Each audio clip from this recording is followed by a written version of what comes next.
السلام علیکم میرے پیارے بہنوں اور بھائیوں۔ پوری دنیا کے مسلمان نماز ادا کرنے کے لیے ایک ہی طرف منہ کرتے ہیں، چاہے وہ دنیا کے کسی بھی حصے میں موجود ہوں، اور وہ ہے خانہ کعبہ جسے قبلہ کہا جاتا ہے۔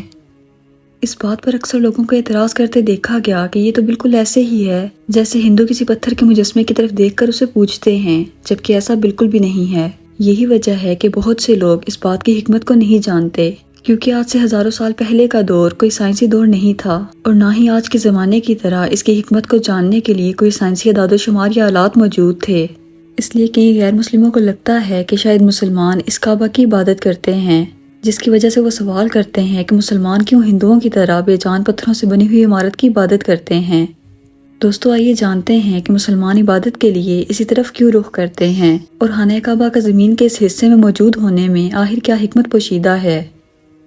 اسلام کے اندر ایک قانون ہے کہ اگر کوئی بھی مسلمان عبادت کرنا چاہتا ہے اور اسے قبلہ کی ڈائریکشن کا علم نہیں، اور نہ ہی اس کے پاس اس کے جاننے کا کوئی طریقہ موجود ہے، تو پھر کسی بھی طرف منہ کر کے وہ نماز پڑھ سکتا ہے، جیسا کہ قرآن پاک میں ارشاد ہوتا ہے، اور مشرق اور مغرب سب خدا کا ہی ہے، تو تم جدھر بھی رخ کرو ادھر خدا کی ہی ذات ہے، بے شک خدا صاحب وسعت اور باخبر ہے۔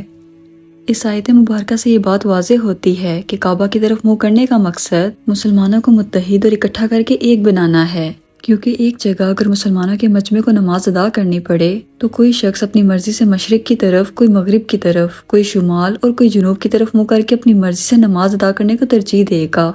اس لیے قبلہ ایک ڈائریکشن ہے سب مسلمانوں کو اکٹھا کر کے ایک لائن کے اندر لانے کے لیے، جس کا مقصد کعبہ کی عبادت بالکل بھی نہیں ہے۔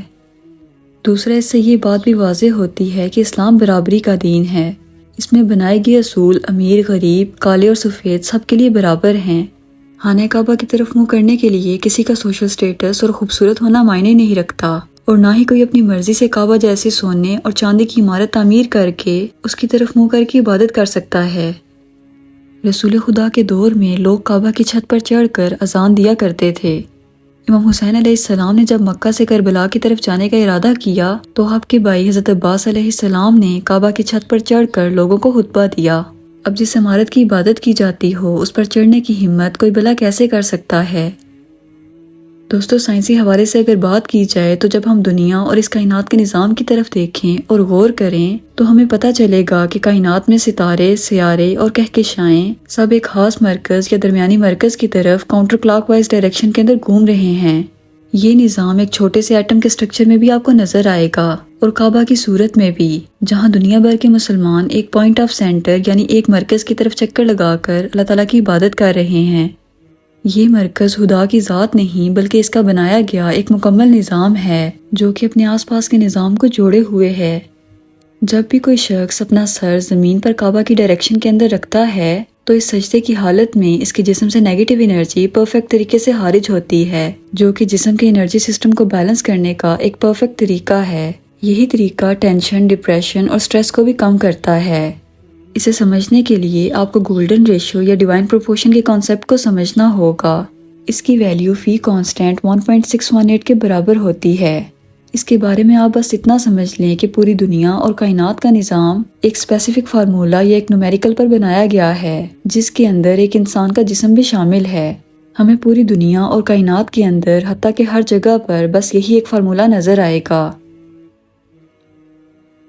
یہی فارمولا اگر ہم زمین کے گلوب پر اپلائی کریں تو جواب آتا ہے مکہ شہر، یعنی زمین کا ایک ایسا مقام جہاں سب سے زیادہ انرجک فیلڈ موجود ہے، اتنا زیادہ کہ یہ دنیا کے کسی بھی اور حصے میں موجود نہیں، حتیٰ کہ سیٹلائٹ سے دیکھنے پر بھی اس کو محسوس کیا جا سکتا ہے۔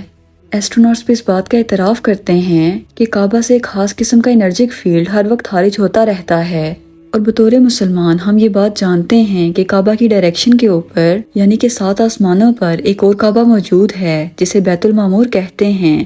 روزانہ تقریباً 70,000 فرشتے اس کا طواف کرتے ہیں، اور جو ایک مرتبہ اپنی پوری زندگی میں سعادت کو حاصل کر لے پھر اس فرشتے کی دوبارہ باری فرشتوں کی تعداد زیادہ ہونے کی وجہ سے دوبارہ قیامت تک نہیں آتی۔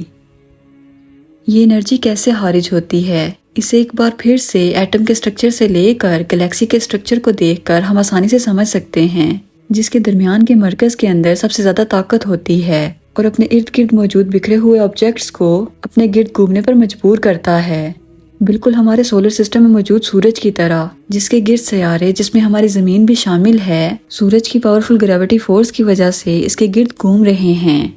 اور سورج زمین کی نیگیٹو انرجی کو لے کر اسے پازیٹیو انرجی دے رہا ہے تاکہ زمین پر زندگی کا وجود باقی رہ سکے۔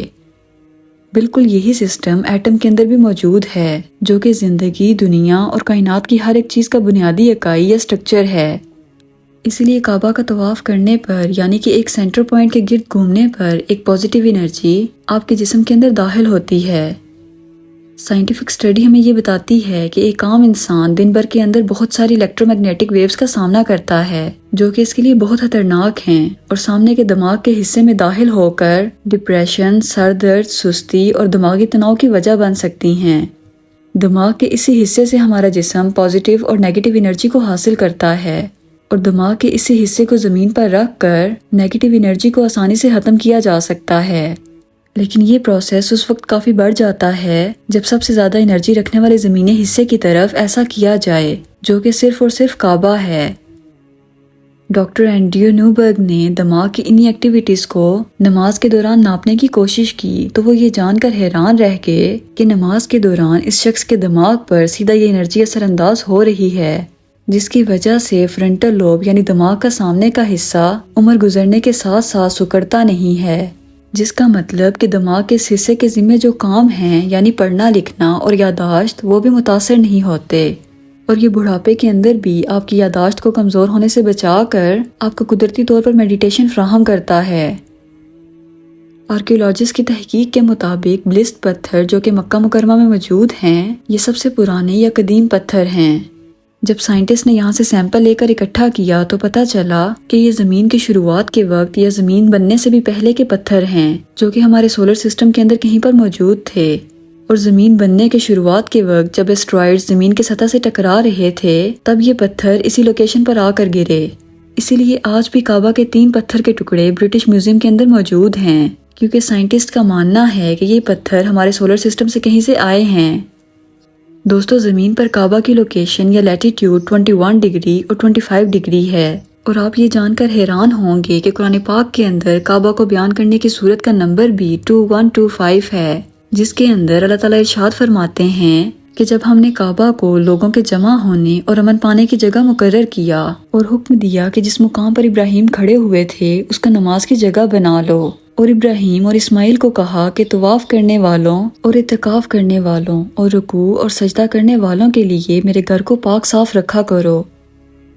قوما کے بعد کی ویلیو کو اگر پرسنٹیج میں بدلا جائے تو ہمارے پاس جواب آتا ہے 2142، جسے اگر قرآن پاک کے اندر تلاش کریں تو اس نمبر کی سورہ اور آیہ مبارکہ میں پھر ہمیں کعبہ کا ہی ذکر ملتا ہے، جس میں اللہ تعالیٰ ارشاد فرماتے ہیں، احمق لوگ کہیں گے کہ مسلمان جس قبلے پر پہلے چلے آتے تھے اب اس سے کیوں منہ پھیر بیٹھے؟ تم کہہ دو کہ مشرق اور مغرب سب خدا کا ہی ہے، اور وہ جس کو چاہتا ہے سیدھے رستے پر چلاتا ہے۔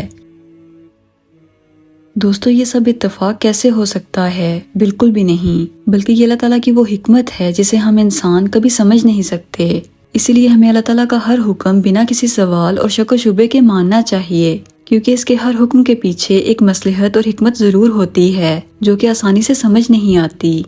اسی لیے اللہ تعالیٰ فرماتے ہیں کہ وہی لوگ دنیا اور آخرت کے اندر کامیاب ہوئے جو دیکھی اور اندیکھی دونوں چیزوں پر ایمان لائے جس کا خدا نے حکم دیا۔ اللہ تعالیٰ ہمیں سمجھنے اور عمل کرنے کی توفیق عطا فرمائے، آمین۔ دوستوں، مجھے امید ہے آج کی ویڈیو آپ کو کافی انفارمیٹیو لگی ہوگی۔ اگر آپ کو ویڈیو پسند آئی ہو تو اسے اپنے دوستوں کے ساتھ ضرور شیئر کیجیے گا اور میرے چینل کو سبسکرائب کیجیے گا۔ ملتے ہیں اگلی ویڈیو میں۔ اللہ حافظ۔